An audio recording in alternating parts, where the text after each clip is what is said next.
सद्गुरुदेव की जय।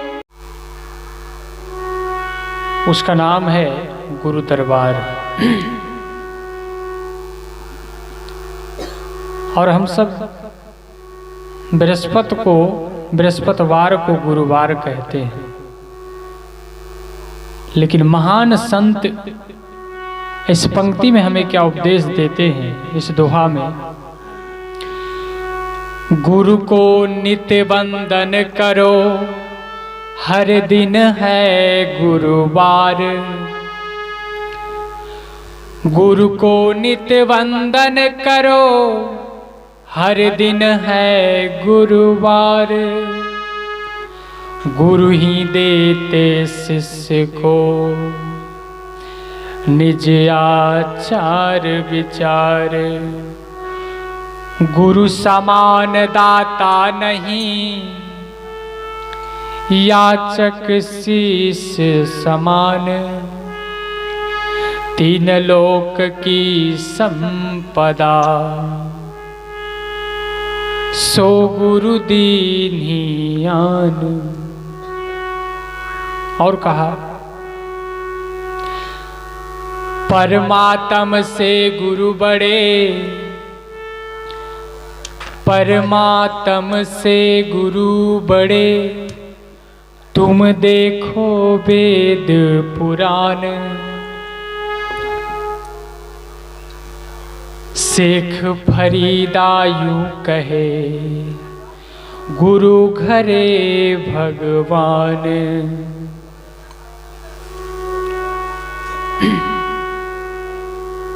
गुरु कबीर ने क्या कहा,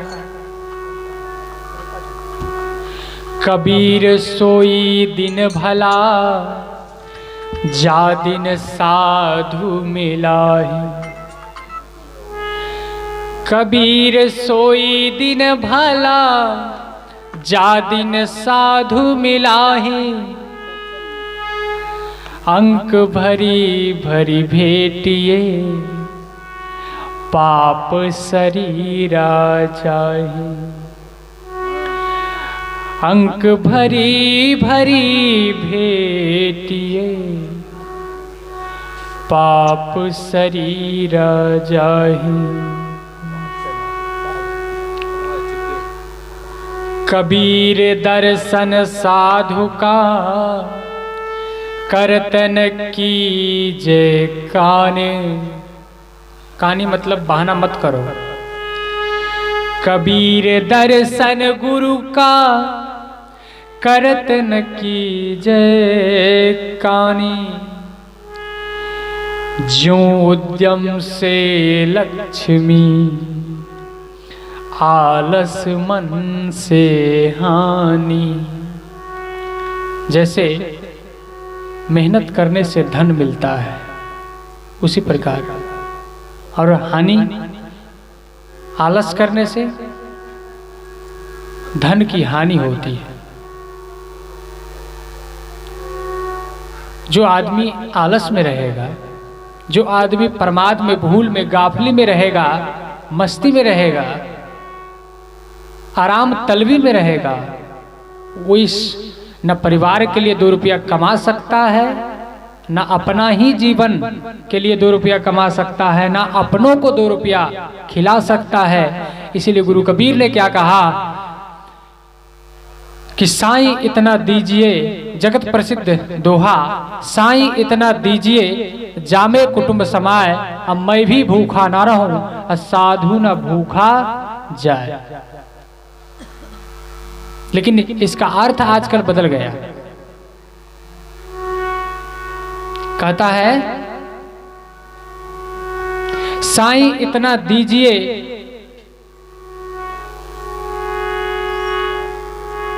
सात पुष्ट तक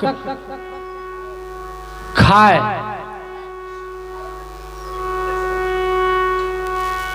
और मैं तो भूखा ना रहूं, अब पड़ोसी भूखे मर जाए। उल्टी बुद्धि हो गई।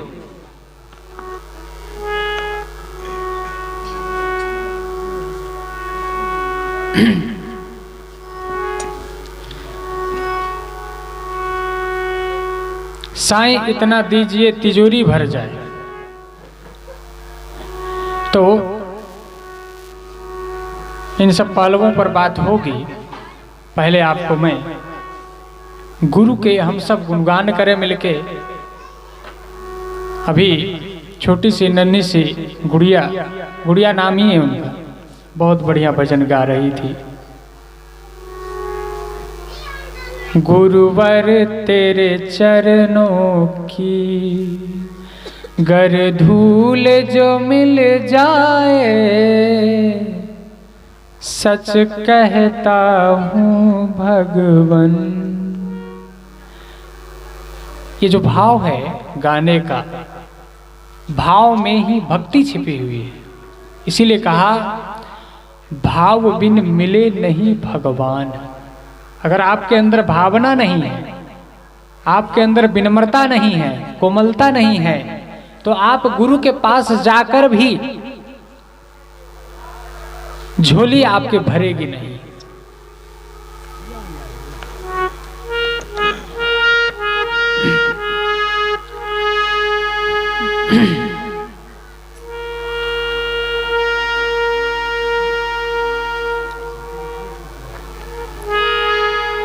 खाली गुरु के दरबार से कौन जाता है?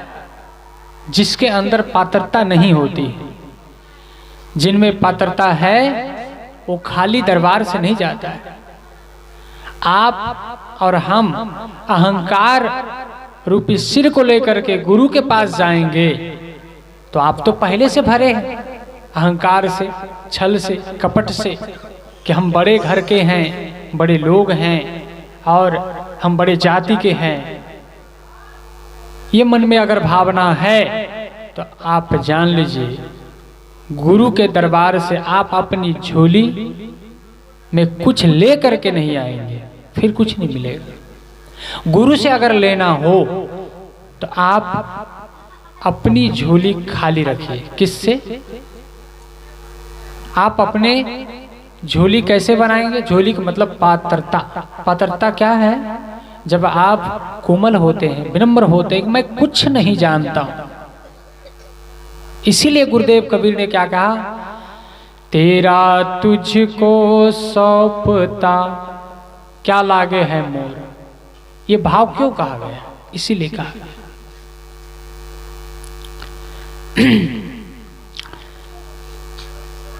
गुरु से लेने के लिए अहंकार रूपी सिर को देना पड़ता है। इसीलिए कबीर पंथ में बंदगी करने का परंपरा ही कुछ और है। इसलिए कहा कि बंदो सन्मुख पारखी शीश भेंट धरु हाथ। शिष्य नहीं, ध्यान दीजिएगा, शिष्य नहीं, सिर, शीश भेंट धरु हाथ। इसका मतलब क्या है कि गले को काट के कोई रख देंगे। अहंकार रूपी शिष्य को मैं आपके चरणों में, हे गुरुदेव, मैं चढ़ा रहा हूं और दोनों हाथ जोड़कर जो बंदगी करने का प्रावधान है अपने कबीर पंथ में, सतगुरु के बंदगी, वो इसलिए है कि मैं अज्ञानी हूं, अकंचन हूं, मैं कुछ नहीं जानता हूं। हे गुरुदेव, मुझ जैसे मलिन दीनहीन को कुछ इस पात्र में ज्ञान का अमृत पान डाल दीजिए। ये भाव होता है। इसीलिए 3 बार बंदगी करने का विधान है। और 3 बार क्यों किया जाता है? 3 बार इसलिए किया जाता है, हमारे जीवन में 3 दुख है। कौन कौन? दैहिक, दैविक, भौतिक।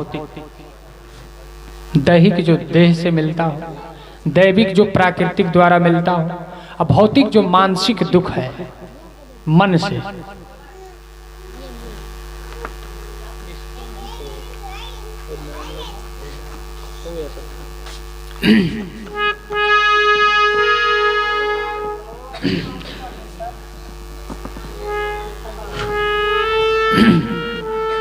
तो हम सब दुखी हैं 3 ताप से, और उसी ताप के पाप से बचने के लिए गुरु के पास जाकर हम 3 बार बंदगी करते हैं।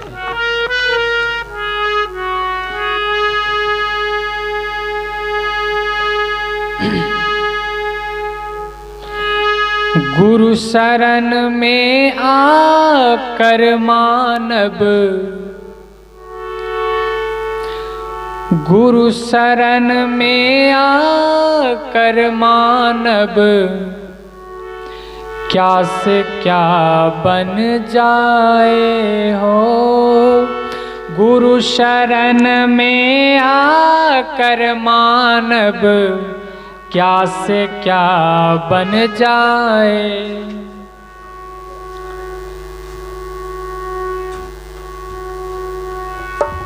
कुछ कह रहे हैं?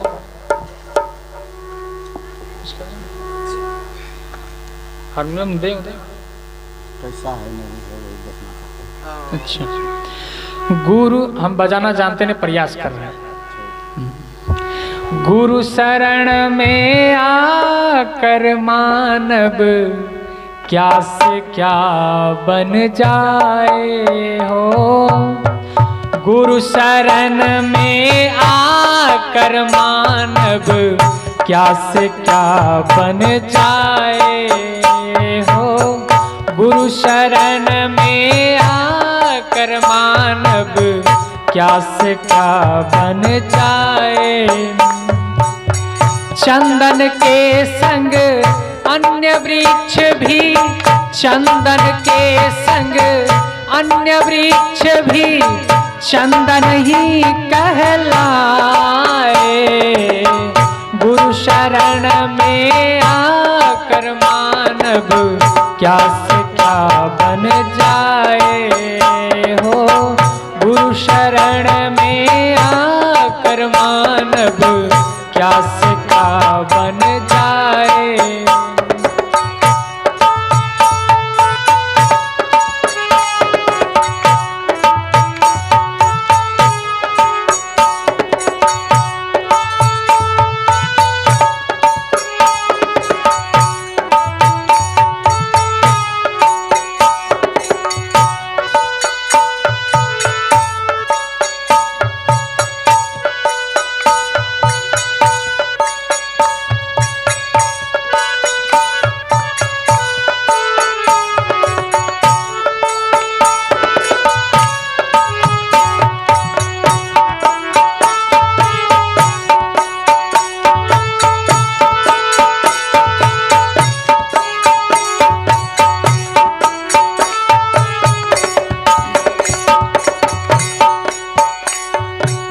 लकड़ी के संग भारी लोहा पानी में तर जाए हो।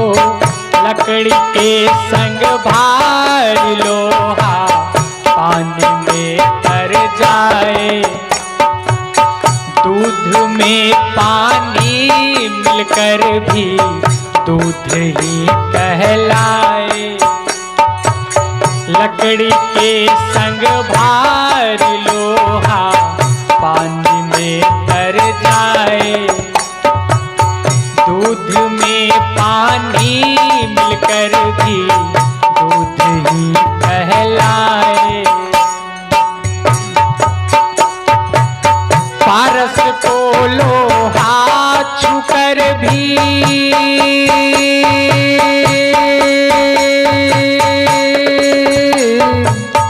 पारस को लोहा छूकर भी कंचन खरा कहाए। गुरु शरण में आकर मानव क्या से क्या बन जाए हो। गुरु शरण में आकर मानव क्या से क्या बन जाए। चंदन के संग, चंदन के संग अन्य वृक्ष भी, चंदन के संग अन्य वृक्ष भी चंदन ही कहलाए। गुरु शरण में आकर मानव क्या से क्या बन जाए हो। गुरु शरण में आकर मानव क्या से क्या बन जाए।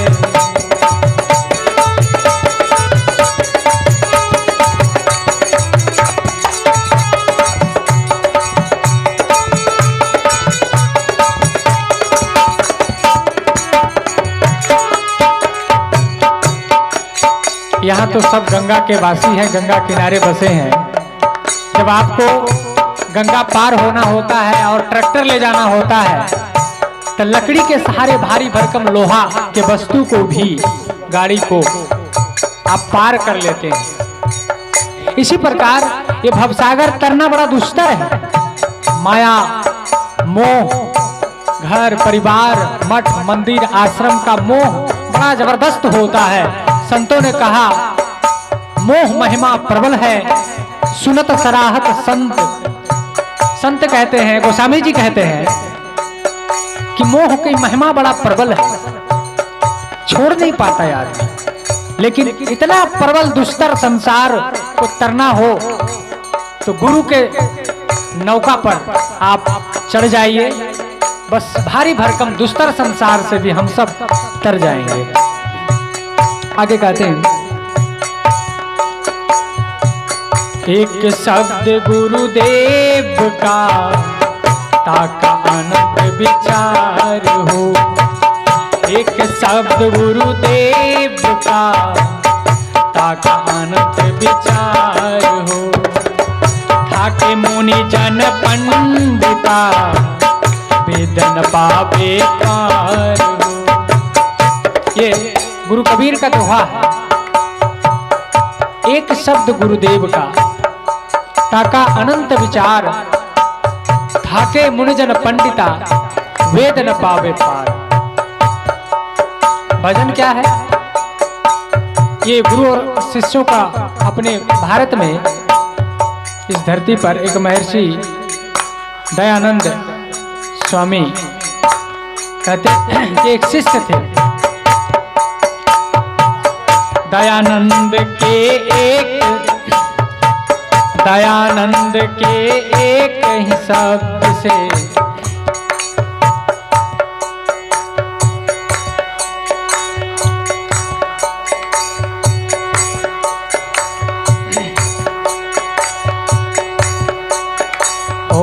दयानंद के एक शब्द से दुर्गुण दूर भगाए।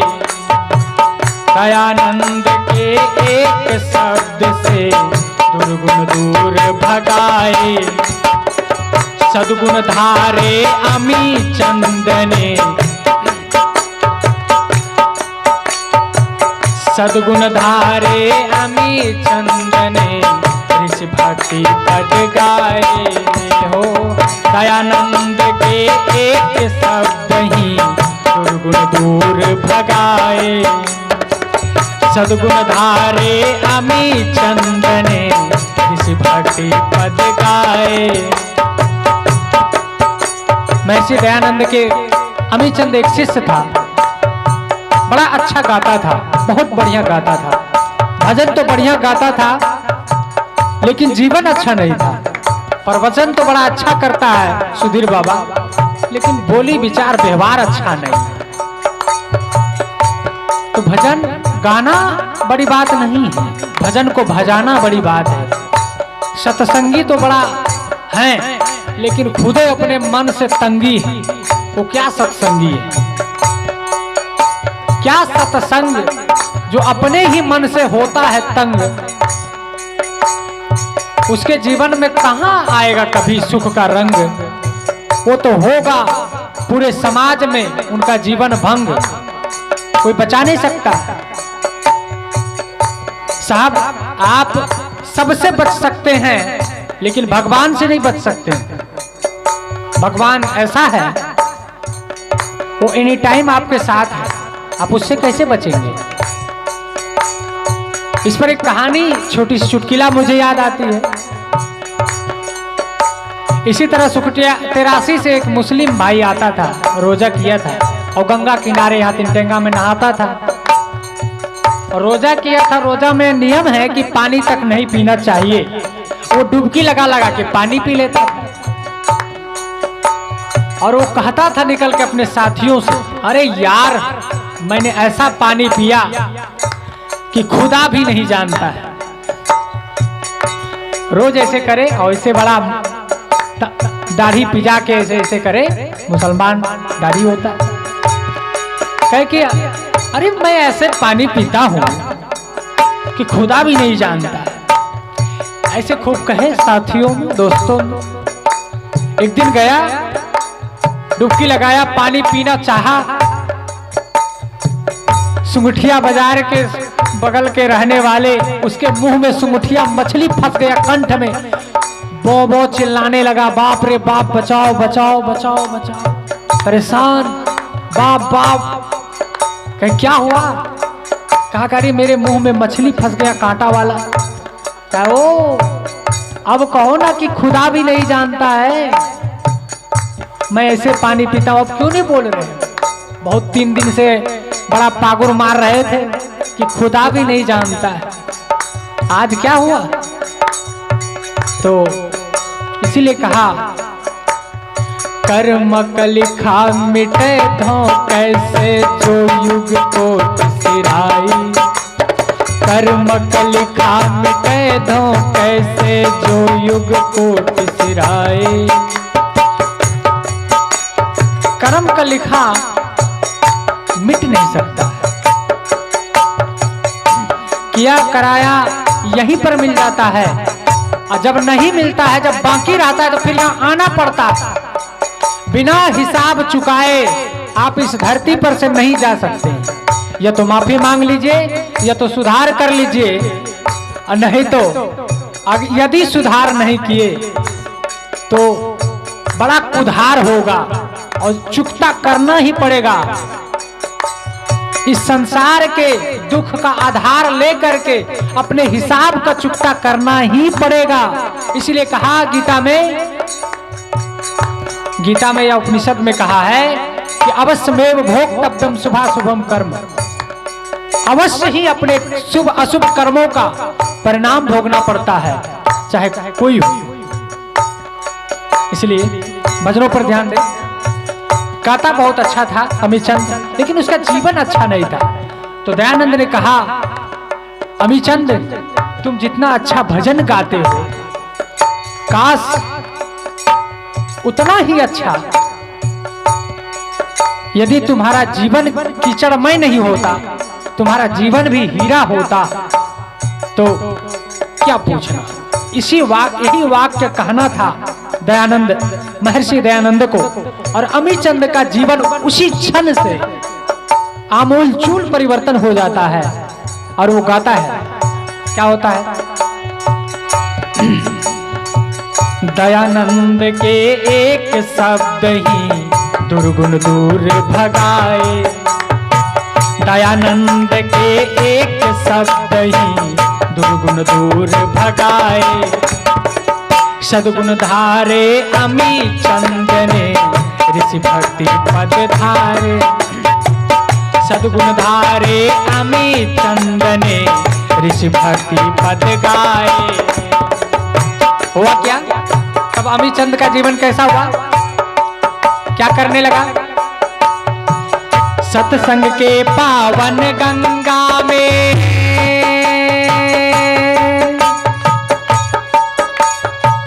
सत्संग के पावन गंगा में, सत्संग के पावन गंगा में नित उठी गोता लगाए। गुरु शरण में आकर मानव क्या से क्या बन जाए हो। गुरु शरण में आकर मानव क्या से क्या बन जाए। चंदन के संग अन्य वृक्ष भी, चंदन के संग अन्य वृक्ष भी चंदन ही कहलाए। गुरु शरण में आकर मानव क्या से क्या बन जाए। अंतिम पंक्ति है, सज्जनों हम सबको सोचना चाहिए। सब कुछ करते हो, पढ़ते हो, लिखते हो, जवान होते हो, शादी करते हो, विवाह करते हो। शायद इस घर में मेरे माताजी के पोते की शादी के आशीर्वाद स्वरूप में ही ये सत्संग रखा गया है। शायद जहां तक मैं सुना, उसी उपलक्ष्य में रखा गया है, उसी के खुशी में। सब कुछ करो और भक्ति न करो। जवानी में शादी करते हो, जवानी में पढ़ते हो, जवानी में सब कुछ जवानी में करते हो, अब भक्ति बुढ़ापे के लिए छोड़ देते हो पेंडिंग। ऐसा मैसेज नहीं होगा सेंडिंग। जब आप अचार डालने के लिए हो जाएंगे, लायक हो जाएंगे, तब भक्ति करेंगे, होगा भक्ति होगी? ऐसा नहीं होगा साहब। सब कुछ शादी विवाह बच्चे धन दौलत जवानी में, तो भक्ति भी जवानी में। इसलिए किसी ने क्या कहा, भजन करो मस्त जवानी में, बुढ़ापा किसने देखा है। भजन करो मस्त जवानी में, बुढ़ापा किसने देखा है। बुढ़ापा किसने देखा है, बुढ़ापा किसने देखा है। भजन करो मस्त जवानी में, बुढ़ापा किसने देखा है। ये तो प्रसंग अनुसार पंक्ति याद आ गई तो मैंने गुनगुना दिया कि हर काम जब हम स्वस्थ होते हैं तब करते हैं। भक्ति भजन आत्म अनुसंधान जो सबसे जीवन का मेन काम है, ये लोक और परलोक का काम है, वो काम पीछे करे ऐसा नहीं। सब करो, शादी करो, विवाह करो, दुनियादारी करो, मठ बनाओ, मंदिर बनाओ, साधु बनो, कोई बात नहीं, लेकिन भक्ति करो। गुरु के विनम्र हो के जाओ सत्संग में, मंदिर में। हम किसी के लिए यहाँ पक्षपात की बात नहीं होती है, विचार मंच है, सबके लिए न्याय बराबर है। चाहे साधु हो, चाहे सन्यासी हो, और चाहे दुनियादारी हो, कोई भी सत्य सबके लिए बराबर है और सबके लिए ग्राह्य है। इसलिए हम सबको, हम मंच पर बोल रहे हैं, आप करो ना करो, लेकिन हमको तो जरूर करना चाहिए। इसलिए अंतिम पंक्ति है कि अगर गुरु जीवन में नहीं है तो बड़ी दिक्कत है। क्या कहते हैं, गुरु बिना क्या क्या होता है।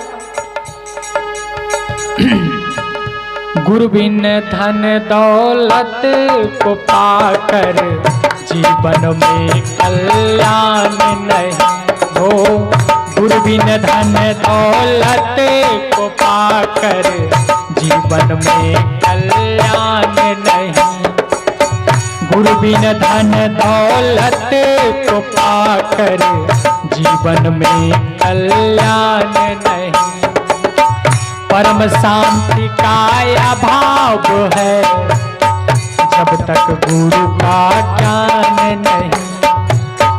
परम शांति का अभाव है जब तक गुरु का ज्ञान नहीं। और क्या कहा, गुरु ही ब्रह्मा गुरु ही विष्णु,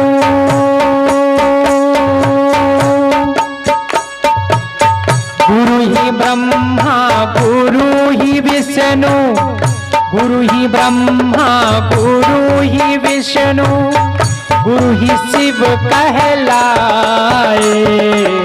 गुरु शरण में आकर मानव क्या से क्या बन जाए हो। गुरु शरण में आकर मानव क्या से क्या बन जाए।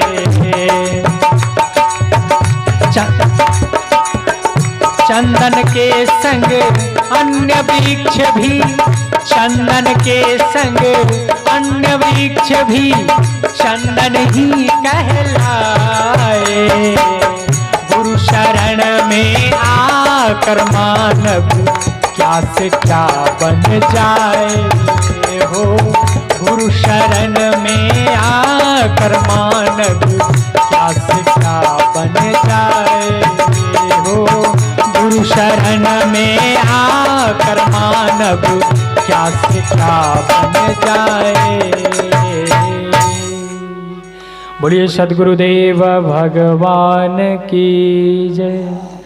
अपने अपने मात पिता गुरुदेव की जय। सत्संग महात्म की जय।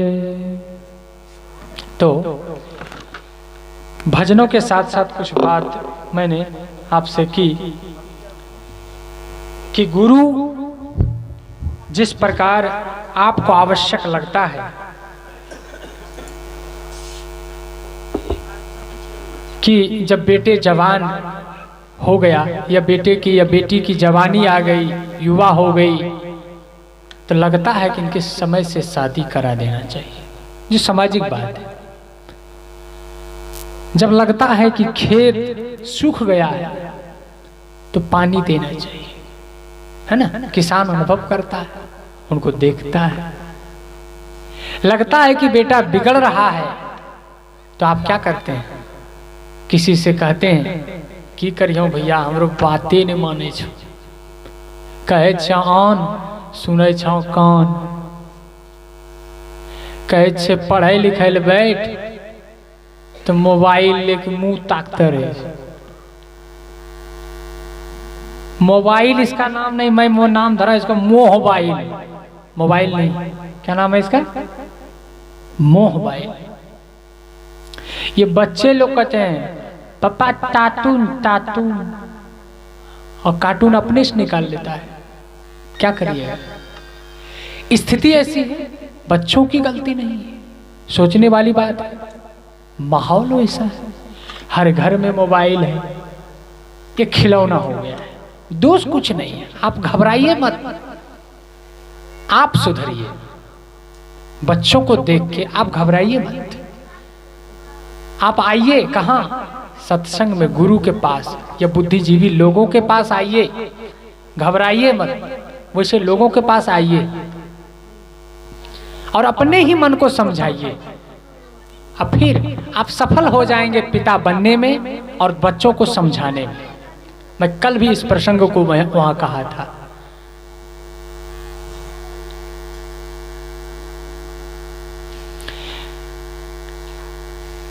मैं कह रहा था, क्या प्रसंग मैंने खोला आपसे, आप सब सुन रहे हैं। हाँ, बच्चों का, सही बोल रहे हैं सगुआ कि आज यहाँ मेन मुद्दा जो मैं सोच के मैं ये कहना चाह रहा था विचार में कि किसान को जब लगता है, माता पिता को जब लगता है कि हमारे बच्चे सही रास्ते पर नहीं चल रहे हैं तो प्रयास करते हैं। जब लगता है कि हमारे बेटे जवान हो गए तो उनके शादी करा देते हैं। आप सब चीज बड़े अच्छे से करते हैं, करना चाहिए। जो जो जिम्मेवारी हो घर परिवार में, कोई संत, कोई महात्मा, कोई वैरागी ये नहीं कहता कि व्हाइट कपड़ा पहन लो और सिर को गंजा करवा लो, घर में हुआ खटपट तो चल बाबा, क्या कहते हैं, घर में हुआ खटपट तो चल बाबा के मठ पर, और मठ पर बताया काम तो बंदे रमते राम। बाबा के पास रहना भी ऐसे थोड़े है। बाबा वहाँ क्या बैठा करके गद्दी लगा करके खिलाते हैं बच्चों, मतलब जो आते हैं, तो जो गुरु होते हैं, गुरु महाराज खुद मेहनत करते रहते हैं। जो गुरु होते हैं सेवा करते रहते हैं। आश्रम उसी का नाम है जहां सेवा हो।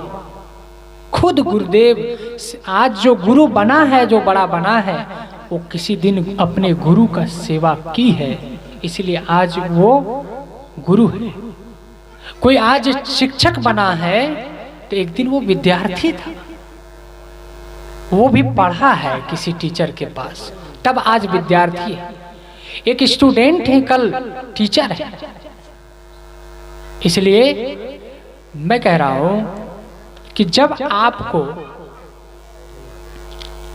ये सहज नहीं है बाबा के पास रहना भी, जब आपको जो आवश्यकता लगती है वो आप कराते हैं, करते हैं कि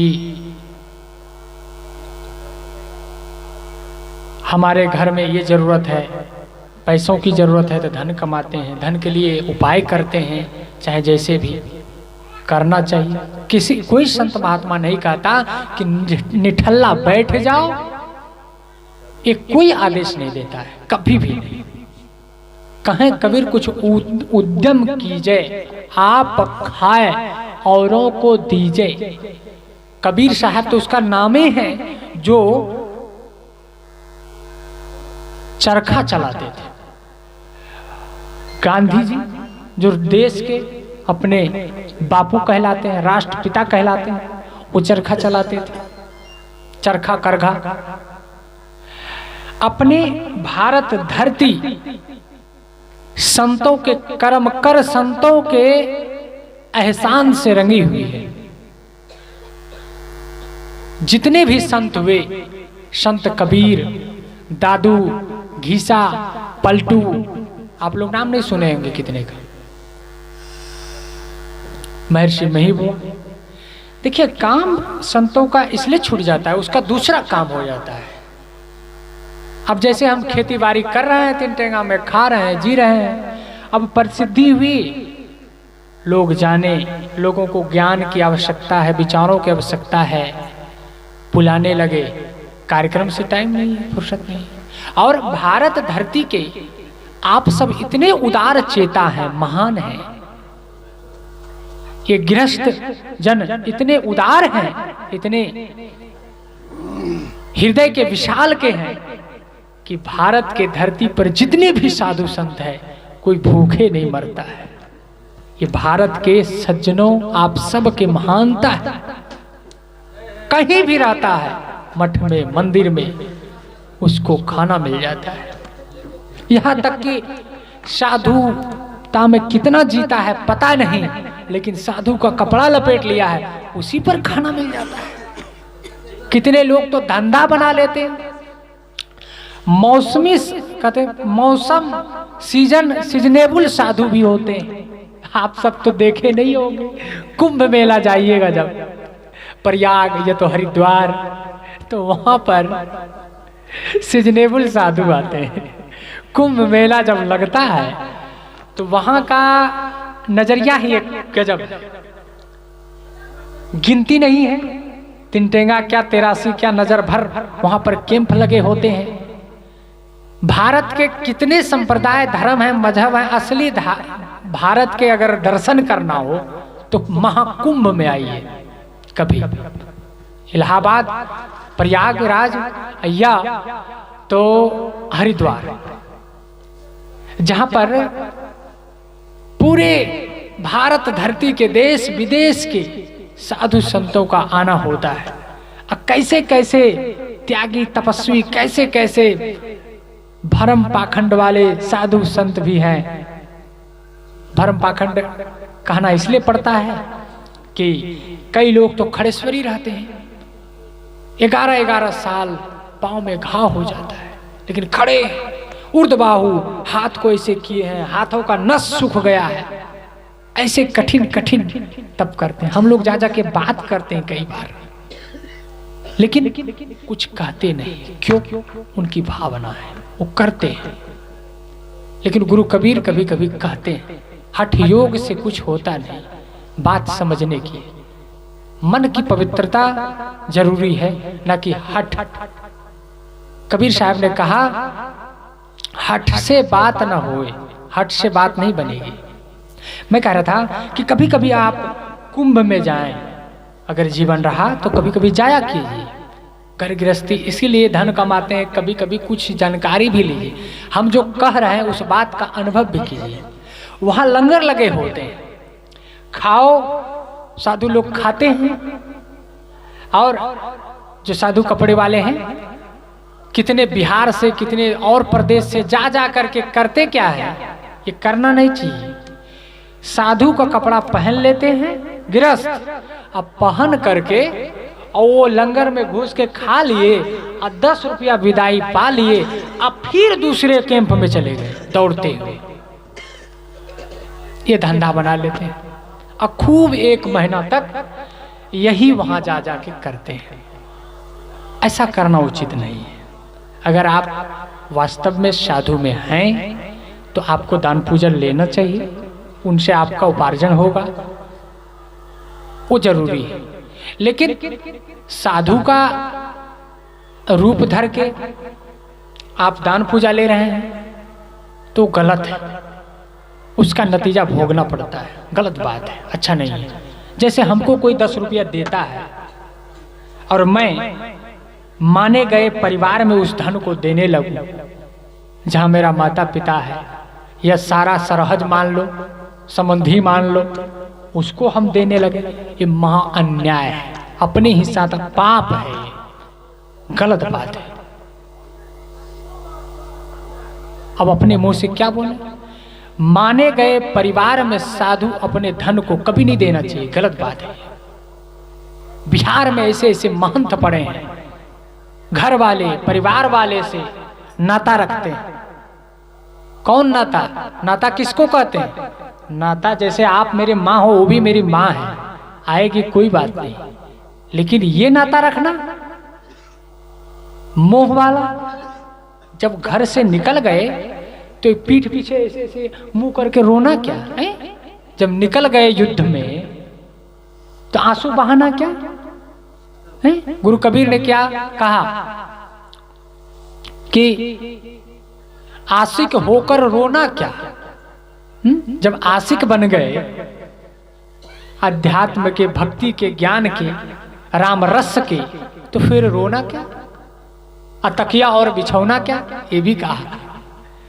इसका मतलब तकिया बिछौना यूज नहीं करना चाहिए। देखिए, हर पक्ष सिक्के के 2 पहलू होते हैं, लेकिन सिक्के एक ही है। कई लोग एकांगी होते हैं, वो बाबा तो त्यागी है, कुछ नहीं खाए छे, कपड़ों नहीं पहने छे। ऐसा मत सोचिए। मैं कहा था साधुता मन की दशा है। साधुता क्या है? सज्जनता मन की दशा है। कपड़े से आप गुरु को तोलेंगे, घर से, मठ से, आश्रम से लोगों को मन को जान लेंगे, ऐसा नहीं है। तो मैं कह रहा था कि कितने महंत साधु कहलाने वाले माने गए परिवार जहां से शरीर जन्म हुआ है उनका, उसको पैसा लेन देन करते हैं। मैं प्रमाण हूं, आज तक अपने विषय में नहीं कहना चाहिए, किसी के विषय में नहीं कहना चाहिए, लेकिन नियम है ऐसा नहीं करना चाहिए। हम लोग आज तक नहीं किए। ये बात अलग है, कभी अपवाद में हम गए, वो बीमार पड़ गए हैं और हमारे झोली में 2 रुपया धरा है, उनका उपकार अनंत है, सेवा कर दिए गैर परिस्थिति में, वो अलग अपवाद है। लेकिन नाता रखना, उसी नाते आपके पास परिवार वाले आते हैं, पैसा लेन देन करते हैं, उसी लोभ से आते हैं, कुछ नहीं, सीधा तो से एक भगति कर नाता, सुन मेरे भामनी मोर बाता। श्री राम, भगवान राम जिसको हम सब महाराज राम क्या कहते हैं?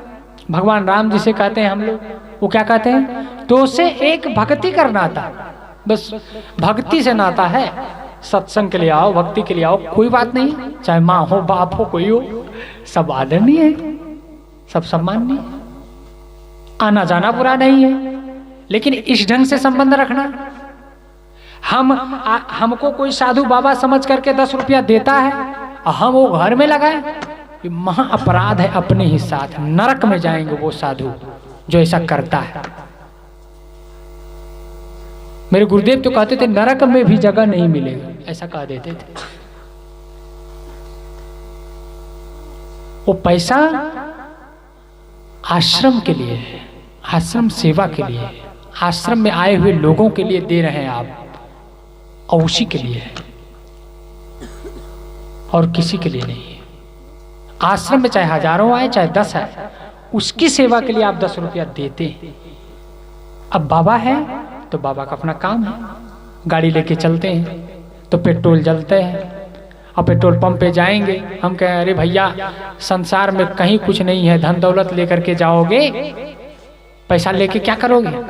जब वो पैसा मांगेगा ऐसा कहेंगे हम, देखो ये धन किसी के साथ गया है, वो बाबा कहेगा जाइए बाबा, ये ज्ञान 3 टेंगा में सुनाइएगा, हमको मत सुनाइए, पैसा निकालिए नहीं तो गाड़ी यहाँ रखे रहिए।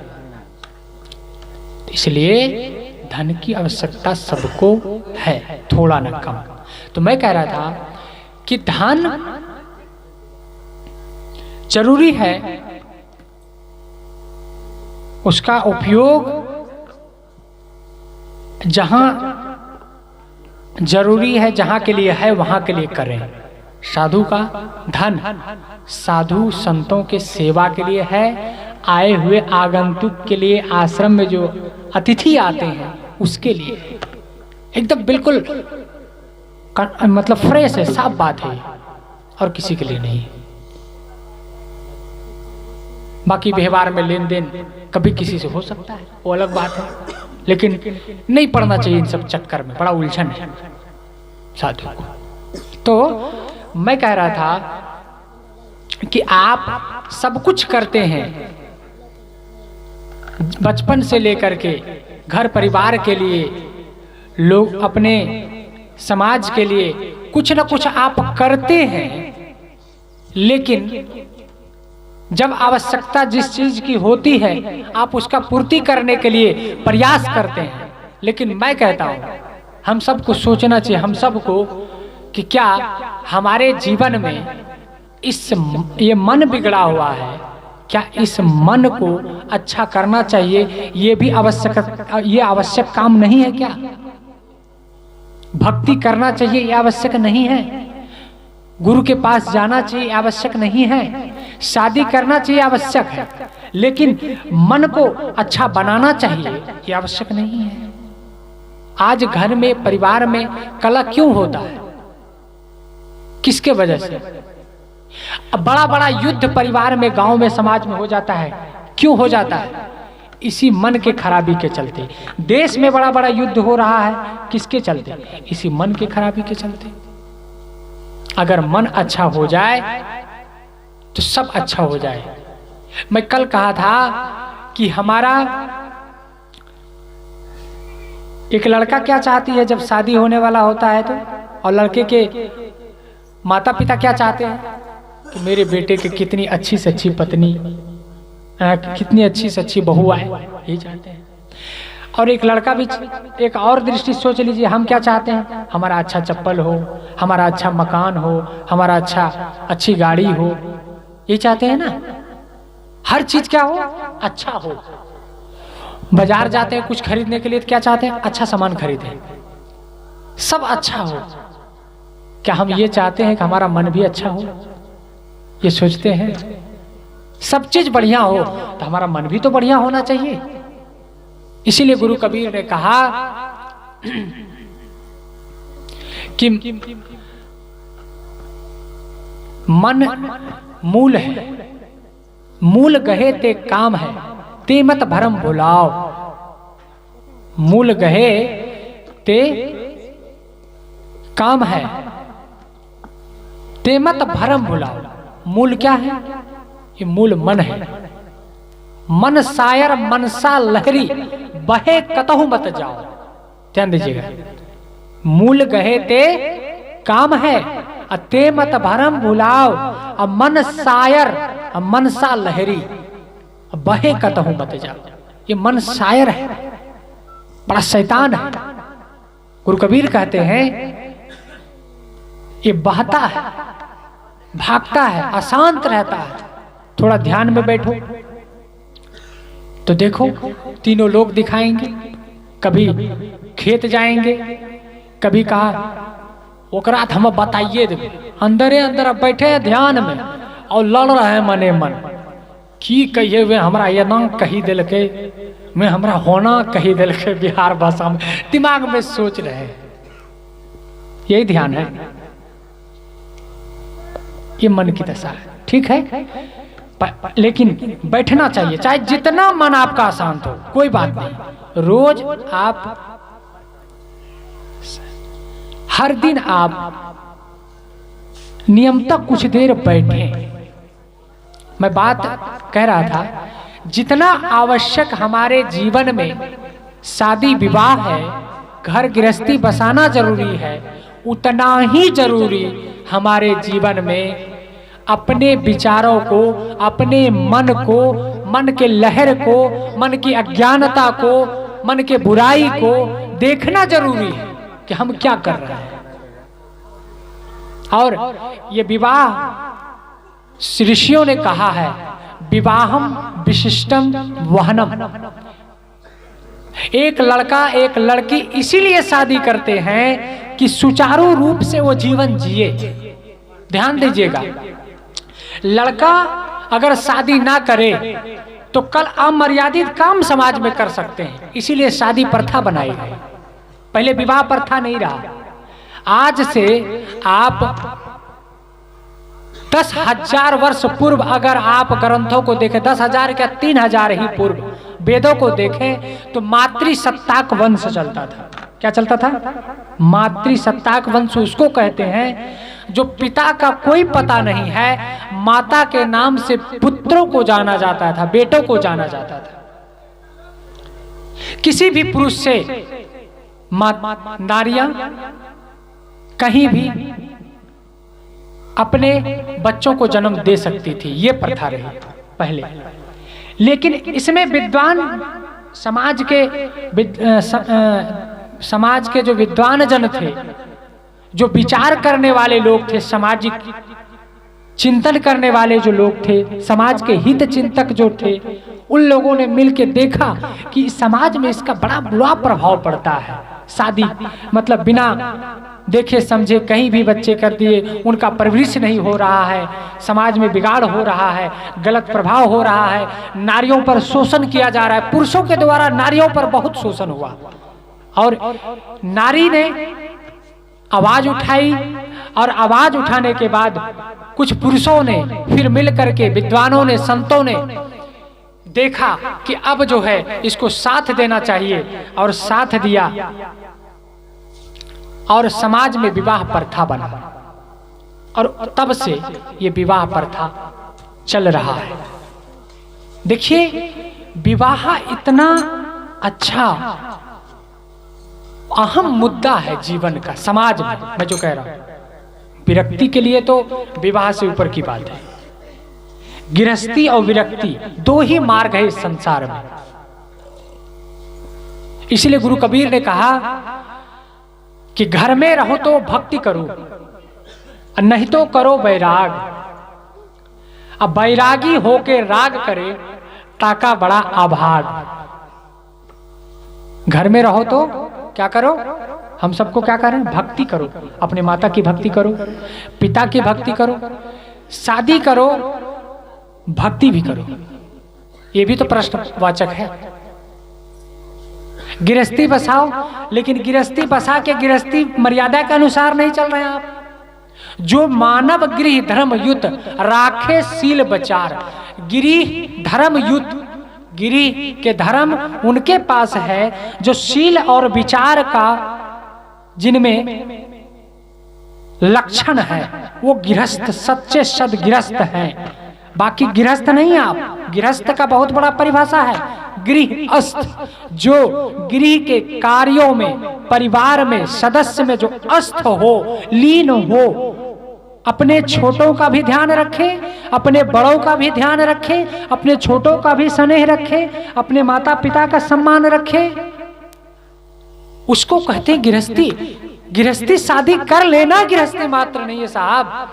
गृहस्थी एक बहुत बड़ा आयाम है, बहुत बड़ा परिवार है। गृहस्थी तपोस्थली है। आप यहाँ रह करके आपको तपस्या करनी पड़ेगी। आपकी पत्नी बात नहीं मानेगी, गर्म हो जाएगी, कभी आपको तो सहना पड़ेगा। कभी आपके पति गर्म हो जाएगा तो आपको सहना पड़ेगा, और एक दूसरे को निभाना पड़ेगा। जैसे इस मकान को चलाने के लिए सीमेंट जोड़ने का काम करता है, वैसे ही गृहस्थी में एक दूसरे को सह करके चलाना, चलना।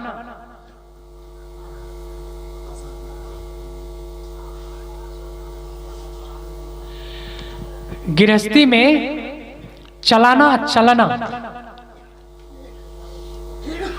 आज मैं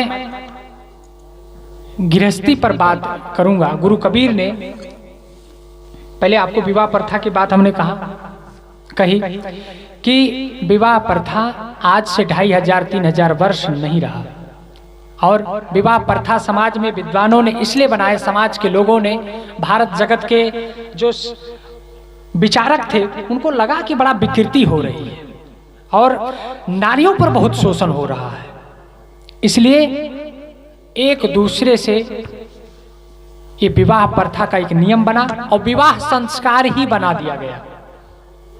16 संस्कार में एक संस्कार है विवाह संस्कार। पानी ग्रहण, जीवन में पानी ग्रहण अहम मुद्दा है।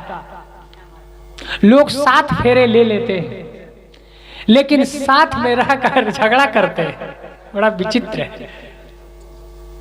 कहलाते अर्धांगिनी, कहलाते धर्मपत्नी, लेकिन बड़ी लड़ाई। ठीक है, पति पत्नी में कभी न कभी लड़ाइयां हो ही जाती हैं, लड़ाई होना कोई बड़ी बात नहीं है। लेकिन जिनमें लड़ाइयां ना हो, मानो वो सफल पति और पत्नी है, पूरे के पूरे सफल पति पत्नी है और पूरे के पूरे गृहस्थी मर्यादा के अनुसार वो जीवन जी रहे हैं।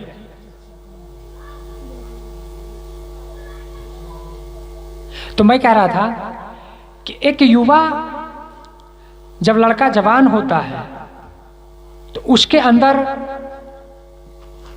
सांसारिक भावना आती है। जवान होने के बाद उनके शरीर में ऑटोमेटिक ऊर्जाएं और हार्मोन्स पैदा होते हैं और हार्मोन के नाते युवक युवती पर आकर्षित होते हैं। सहज बात है ये। तो इसके नाते शादी आवश्यक है सामाजिक दृष्टि से, एक दूसरे को बंधन में बांधना।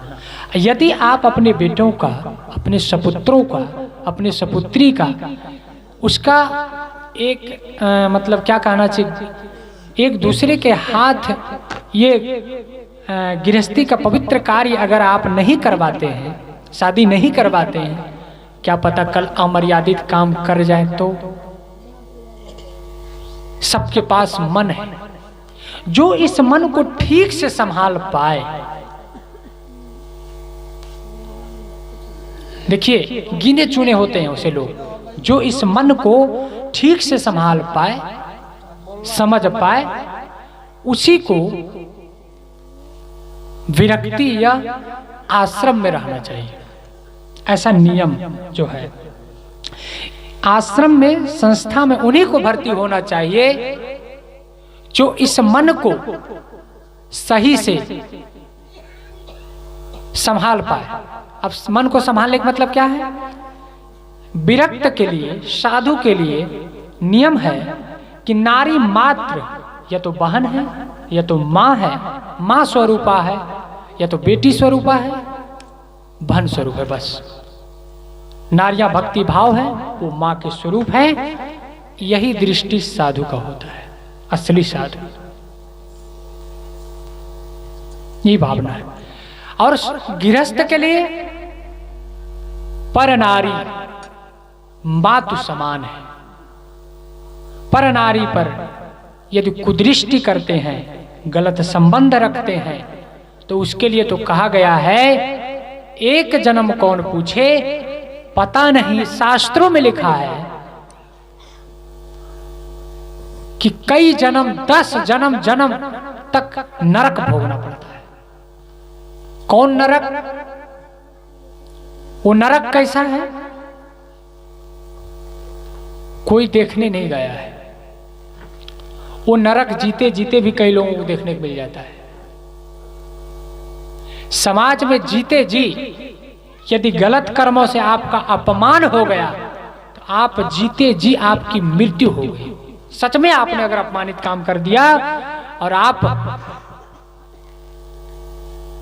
10 के नजर में अपमानित हैं तो समझ लीजिए आप जिंदा नहीं है, मुर्दा है। मैं कह रहा था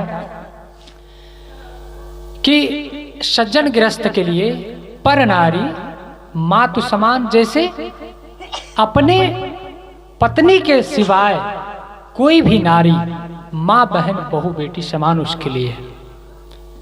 इस बात पर लोग ध्यान कम देते हैं, हम ध्यान कम देते हैं। हम अपने मन के बहकावे में, मन के भुलावे में कुछ से कुछ कर बैठते हैं और तर्क देते हैं, अमर्यादित काम कर बैठते हैं। और जब करने का फल पड़ता है तब आहें भरते हैं, आंसू बहाते हैं, रोते हैं, चिल्लाते हैं, लेकिन कर्म का डंडा, यम का मुगदर जब लगता है तो आंसू भी रोने के लिए कम पड़ जाते हैं।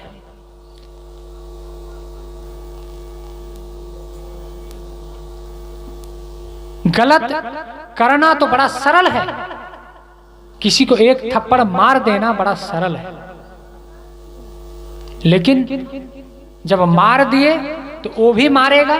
अब आपने कर्म कर लिया, थप्पड़ किसी को चला दिया तो आपने कर्म कर लिया, अब वो भी मारने के लिए प्रयास करेगा। यही नियम है। आपने एक मुक्का दीवार में मारे तो चोट किसको लगेगी, दीवार को कि आपको? आपको ही लगेगी, हमको ही लगेगा। तो मैं कह रहा था कि चाहे गृहस्थ हो चाहे साधु, साधु जहां भी हैं वो अपने मर्यादा में अपने साधुता के लिए प्रयास करते रहें, साधना में लगे रहें, प्रयत्न करते रहें। ये साधु की मर्यादा है। और जो गृहस्थ हैं, जो शादी विवाह कर लिए हैं, वो अपने एक पत्नी नारी व्रत कहते ना लोग, पतिव्रता नारी, ओह बड़ा बढ़िया है। नारी को तो बड़ा बढ़िया से कह दिया कि पतिव्रता होना चाहिए। क्या नारी नहीं कह सकती है पत्नीवर्ती नर है? पुरुष चाहता है कि नारी गलत ना हो।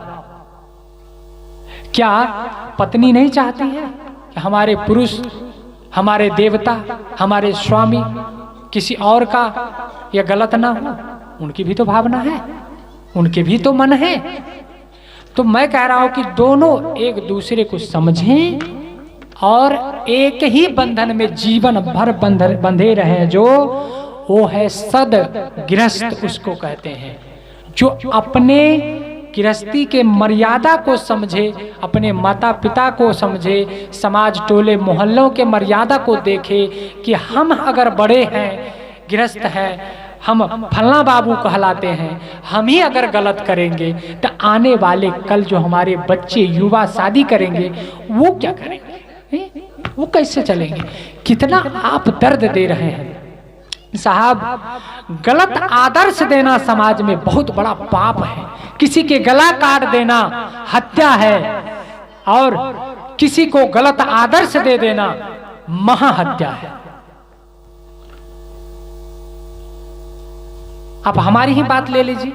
इसीलिए गुरु कबीर ने कहा, चढ़े तो चाखे प्रेम रस, गिरे तो चकनाचूर।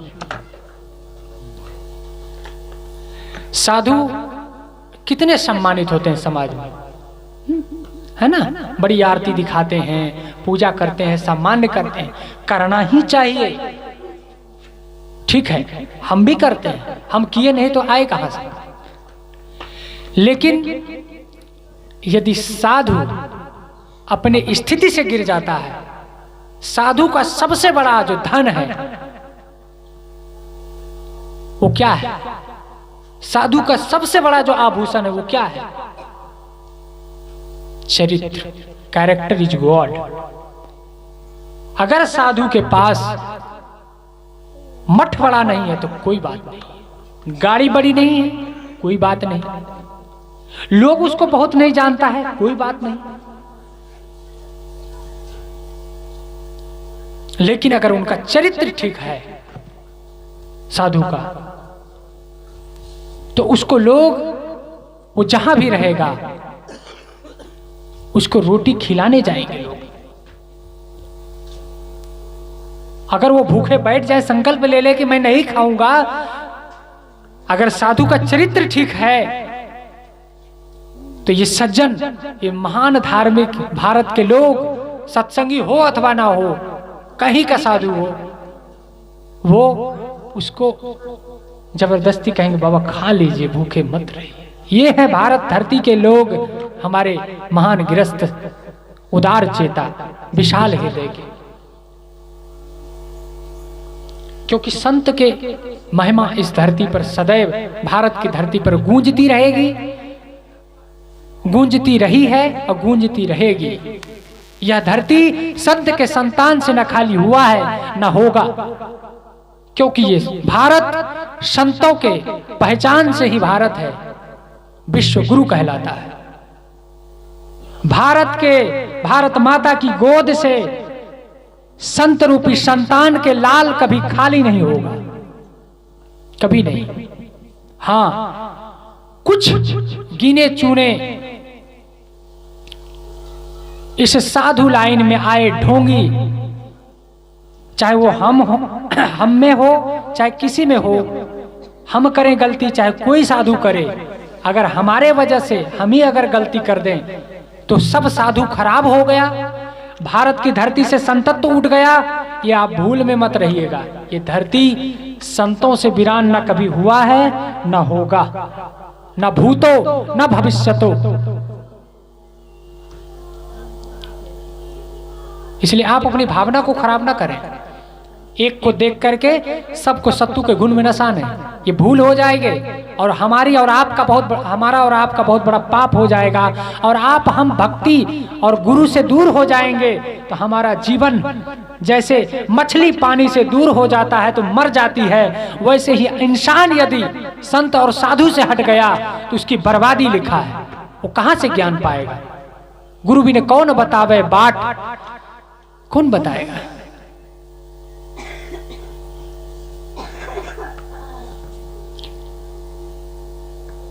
भागलपुर आप जाते हैं, कोई रोग होता है आपको, डॉक्टर को दिखाते हैं,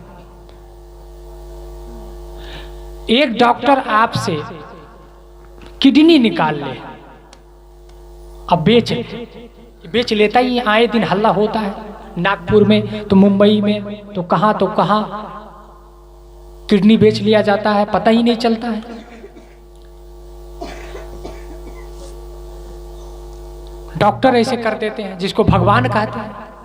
अब क्या करोगे? लोभ ऐसा विनाशकारी है, लोभ ऐसा दानव है जो मानव को भी दानव बना देता है। इसलिए गुरु कबीर ने कहा, क्या कहा? कामी क्रोधी लालची इनसे न भक्ति होए। अब भक्ति करे कोई सूरमा, जाति वर्ण कुल खोए। इसमें लालची शब्द है। लोभी आदमी भक्ति नहीं कर सकता है क्योंकि उसके बुद्धि विनाश हो जाती है। क्योंकि लोभी तो धन के लिए हर समय लोभ लाभ के फेर में लोभी रहेगा तो भक्ति कैसे करेगा? यहाँ व्याख्या करने का टाइम नहीं है, मैं जो प्रसंग खोला हूं। एक डॉक्टर यदि भागलपुर में गलत कर देता है तो मैं पूछता हूं कि क्या आप डॉक्टर के पास जाना छोड़ देते हैं कि जाते हैं? जवाब दीजिए, आप जाते हैं ना? यदि आपसे एक डॉक्टर गलत कर दे तो उसके पास जाना छोड़ देते हैं और क्या करते? जान जाते हैं। अगर तिनटेंगा में एक आदमी गलत कर दे तो क्या सब गलत है? एक आदमी अगर दुष्ट हो जाए तो क्या पूरे गांव दुष्ट है? इसीलिए आप एक साधु को नेट पर टीवी पर देख लिए कि गलत हो गया, साधु तो गलत हो नहीं सकता है। गुरु कबीर ने कहा है साधु होना चाहिए पक्का होए के खेल, और कच्चा सरसों पेरी के खरी भयानक तेल। एक बात ये भी ध्यान दीजिए, आप साधु कपड़ा में वेश में आए हुए सभी को आप साधु समझते हैं, बात भी सही है। आप किसी स्कूल में हॉस्टल में गए बच्चों को जब स्कूल वाला कपड़ा यूनिफॉर्म पहनेगा तो आप तो उसको विद्यार्थी ही समझेंगे, लेकिन ये भी तो आप समझ सकते हैं कि वो पढ़ने गया है, पूरा थोड़े हो गया है। अभी पढ़ने गया हॉस्टल में, नगोछिया में, भागलपुर में, पटना पढ़ रहा है, पढ़ के किसी दिन आचार्य बनेगा या बड़े पदों पर होगा, एग्जाम देगा, रिजल्ट आएगा तब ना इंजीनियर डॉक्टर वकील बनेगा। वैसे ही साधु लाइन में कोई यूनिफॉर्म पहन लिया तो आप ये मत सोचिए कि वो पूरे के पूरे सदगुरु बन गया। अभी चल रहा है मार्ग में। तो मैं कह रहा था कि किसी भी लाइन में एक साधु अगर गलत हो गया समाज में, देश में, कहीं भी, तो क्या सब गलत हो गए? अफवाहों का कोई जड़ नहीं होता। आप, ये दुनिया ऐसी है कि आप गलती करो, इसी नजारे में हम हैं कि कब तुम गलती करो और हम तुम्हारे गलतियों को उछालने के लिए तैयार हैं। ऐसे भी लोग, जो जैसा करेगा वो ऐसा पाएगा, ये भी बात है। आप इस पर क्यों जाते हैं? अगर साधु गलत करेगा, साधु आग में हाथ देगा तो जलेगा। यदि आप गलत करेंगे तो आप जलेंगे और गलत का परिणाम भोगना पड़ेगा। उसी पर मैं कई बार फोकस कर चुका हूँ, कई बार बोल भी चुका हूँ इस प्रसंग में। तो अब मैं अपने बातों को विराम दूंगा कि कोई भी गलत करे, मैं कहा कि हजारों डॉक्टर है, अगर एक गलत कर जाए तो सब डॉक्टर गलत नहीं है। इसलिए आप अपनी, फिर भी आप डॉक्टर के पास जाते हैं, अपना इलाज करवाते हैं। वैसे ही एक साधु गलत हो जाए तो आप ये दुर्भावना मत लाइए कि सभी साधु वैसे हैं। आप अपनी भक्ति भावना विनम्रता रखिए। हम अपने गुरु के प्रति भाव विनम्रता रखें, और जब गलत बिल्कुल सामने आ जाएगा तो कौन रहेगा उसके साथ? फिर अपने आप वो छट जाएगा, उसमें कौन बड़ी बात है। अपने आप रास्ता बदल जाएगा, आप दूर हो जाएंगे। तो ये बात है। अब रही बात घर गृहस्थी में क्या क्या ध्यान देना चाहिए, मोटे रूप में मैं कहता हूँ।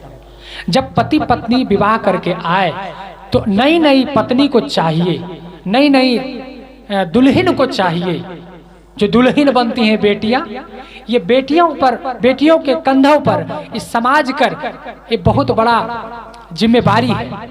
ये बेटियां ही कल सास है, बेटियां ही कल पुतहू है, बेटियां ही कल माँ है, बेटियां ही सब कुछ है। इसलिए आज किसी घर में ये बेटी है, कल बहू है, कल बहू है, कल सास है। कुल मिला के तमाम आप सब जानते हो, नारी समाज के बहुत भारी काम करती है। एक ये महान पुरुष जिसको कहते हैं महापुरुष, ये महापुरुष लोग नारी के ही गोद में पल करके बड़े होते हैं और आपको, आपके सामने डॉक्टर, इंजीनियर, वकील, बड़े बड़े साधु बनते हैं। इसलिए हे नारी जगदम्बा, आपसे अपील है, जो भी देवी है, चाहे वो नई हो, चाहे पुरानी हो, चाहे सास हो, चाहे बहू हो, कोई हो, उनसे मेरा निवेदन है खासकर कि आप अपने स्वभाव को ऐसा बनाए, घर में अपने बच्चों को ऐसा, खुद आप ऐसा चलें, साफ सफाई का घर में ध्यान रखें, कपड़े का, ये छोटी छोटी बात है, बच्चों का कैसे हाथ धोना चाहिए, शौच जाना चाहिए, लेट्रिन जाना चाहिए, कितने बार हाथ धोना चाहिए, बच्चों को सिखाना चाहिए, बच्चों को कैसे बोलना चाहिए। आप खुद वैसा बोलें तो बच्चे बोलेंगे। तमाम बातें हैं, इन्हीं सब विषयों पर आप और सुनेंगे हमारे साथियों से, या जैसा उनका विचार होगा। मैं कह रहा था कि मोटे छोटी छोटी बातों पर आपको ध्यान देना चाहिए। पति पत्नी होने वाले, जो पति पत्नी होते हैं नए नए, उनको चाहिए शुरू से ही ऐसा संस्कार, अपने मन को ऐसा बनाएं। अगर आप अच्छा संतान चाहते हैं, पुरुष को ध्यान देना चाहिए और दोनों को, आप चाहते हैं कि श्रवण जैसा संतान हो, तो आप श्रवण आज ही बन जाइए अपने माता पिता के लिए। बड़ी कसौटी है, ध्यान दीजिएगा। यदि आप श्रवण जैसे संतान चाहते हैं तो आप अपने माता पिता के लिए श्रवण जैसे संतान बन जाइए आज ही। आज ही से बनना शुरू कीजिए। और जब आप अपने माता पिता के लिए श्रवण बन गए तो दूसरा श्रवण आएगा। इसलिए जैसा कर्म वैसा श्रवण आएगा, इस बात को भी ध्यान दीजिए। नए नए होने वाले दुल्हन को चाहिए मन में गंदे विचार ना लाए, दूसरों की निंदा शिकायत चुगली न सुने, नई बहुएं न सुनाएं, उसका मन पवित्र रहे, कोमल भाव रहे, एक दूसरे को स्नेह दे, सास ससुर का सम्मान करे, खुशहाली जीवन जिए। देवर हो, भाभी हो, जेठानी हो, हंसे बोले, दूसरे से बात करे, कोई दिक्कत नहीं। कहाँ दिक्कत है? जीवन बहुत सरल है जीने, लेकिन हम सब राग द्वेष करके, लड़ाई झगड़े करके परिवार में कठिन और जटिल बना लेते हैं। बहुत सरल है जीवन जीना, लेकिन हम तो फोफियाते रहते हैं।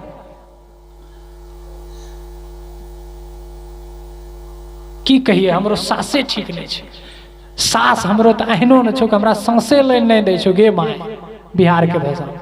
ये सब कोई बात है?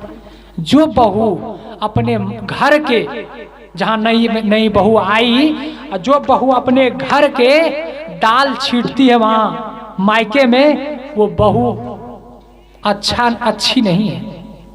वो मान लो उसका भविष्य अच्छा नहीं है। अब तुम्हारा घर ही तुम्हारा ससुराल ही तुम्हारा घर है, तुम्हारा सास ही तुम्हारी माँ है, उसको माँ के समान समझो, माँ के समान प्यार दो। ये पोथन्ना तो बड़ी लंबी है, मैं अभी इसको बात यही खत्म करना चाह रहा हूँ। शादी करना बड़ी बात नहीं, शादी तो फेरे लिए, 7 फेरे और पड़ गए फेर में एक दूसरे के कोई बात नहीं है, बड़ा बढ़िया है, खुशी की बात है।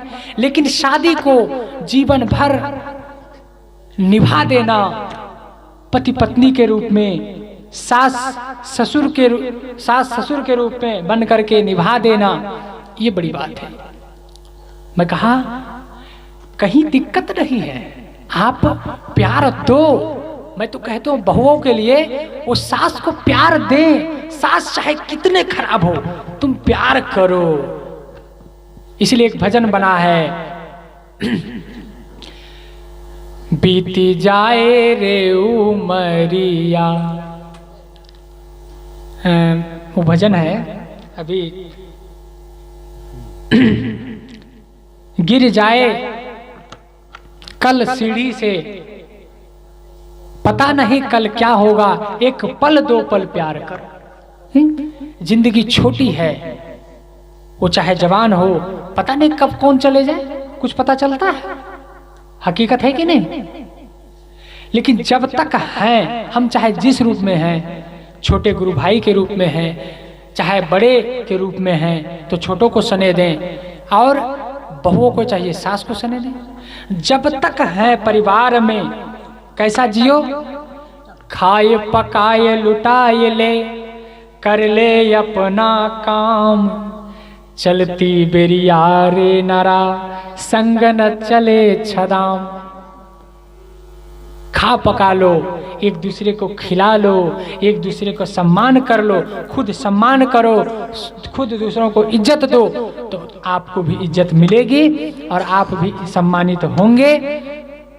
स्वाभाविक है। इसलिए गुरु कबीर ने क्या कहा, ऋतु बसंत याचक भया, हरख दिया द्रुम पात, ताते नव पल्लव भया, दिया दूर नहीं जात। गुरु कबीर कहते हैं ऋतु बसंत याचक भया, याचना किया पेड़ों से, तो पेड़ खुश होकर के अपने सारे पत्ते, कहते ना बसंत महीने में झड़ जाता है ना पत्ते सब, तो पेड़ खुश होकर के, रामशरण बाबू ध्यान दीजिएगा मेरे ऊपर, पेड़ खुश होकर के सभी पत्ते गिरा दिए। तो हुआ क्या, ऋतु बसंत याचक भया, याचना किया तो खुश होकर के द्रुमपात वृक्ष ने पत्ते दे दिए। तो हुआ किया, आगे देखिए, ताते नव पल्लव, नए नए कोपल हुआ उसमें। पुराना जब पत्ते दे दिए वो, खराब पत्ते, खराब चीज ही दे दिए, मान लो पुराना पत्ते, तो उसको अच्छे अच्छे पत्ते मिले, कोपल पत्ते मिले बसंत में। ताते नव पल्लव भया, आगे क्या कहते हैं, उत्तर दिया दूर नहीं जात। आप 2 रुपया दान करते हो तो 50 रुपया लौट करके मिलता है। यदि आप अच्छा काम करते हो तो कई गुना लौट करके मिलता है, और आप गलत करते हो तो उससे भी कई गुना लौट करके मिलता है, शास्त्रों में लिखा है। तो मैं कह रहा था कि जो आप दोगे, सास को प्यार दोगे, करो तो सही, विश्वास रखो, आप करना शुरू करो।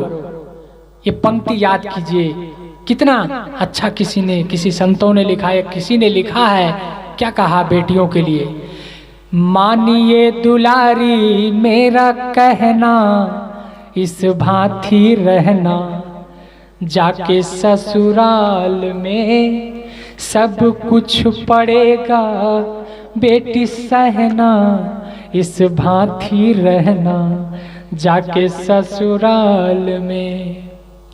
कभी कभी सास तेरे कड़वे बोल बोलेगी, कभी कभी सास तेरे कड़वे बोल बोलेगी, मार मार ताने तेरे हृदय को भी छोलेगी, कुछ मत बोलना, मुंह मत खोलना, नीचे को झुका के रहियो नैना, इस भांति रहना, जाके ससुराल में।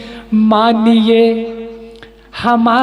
मानिए संतों का बहुओं नारी सब कहना, इस भांति रहना, जाके ससुराल में सब कुछ पड़ेगा तुझको सहना, इस भांति रहना, जाके ससुराल में।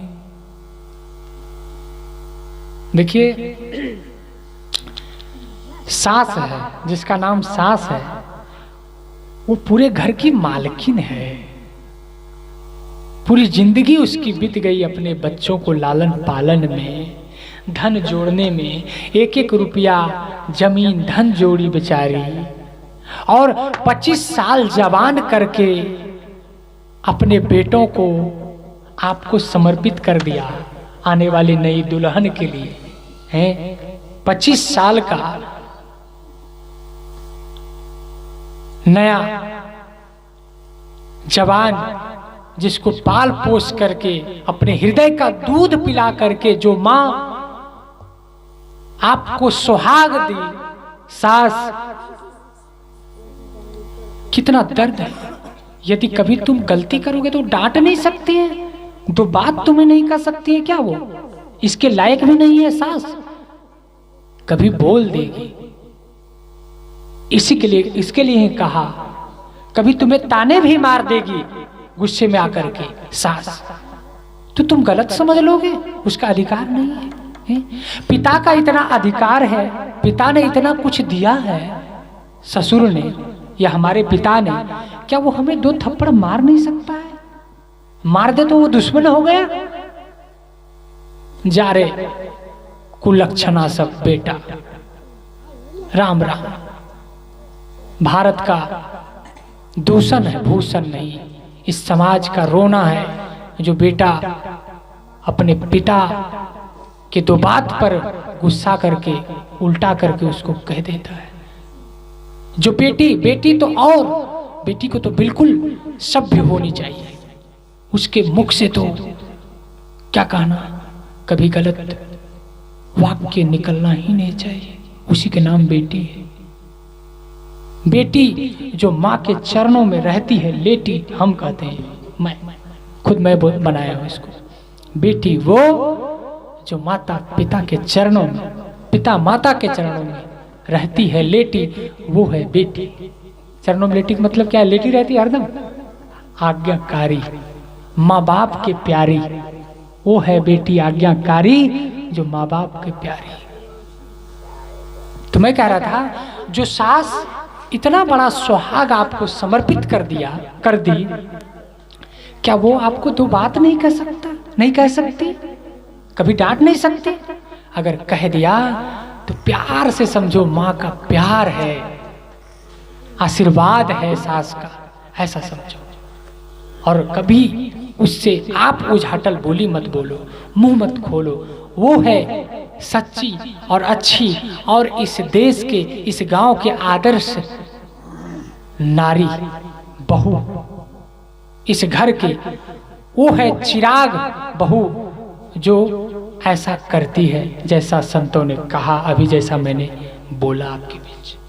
बोलिए सद्गुरुदेव की जय। और भजन हमारे साथी संत प्रिय हमारे मान साहब, उनके बताना नहीं आप सब, उनके अच्छे विचार भजन भी हम 8 बजे तक सुनते रहेंगे। बोलिए सद्गुरुदेव की जय।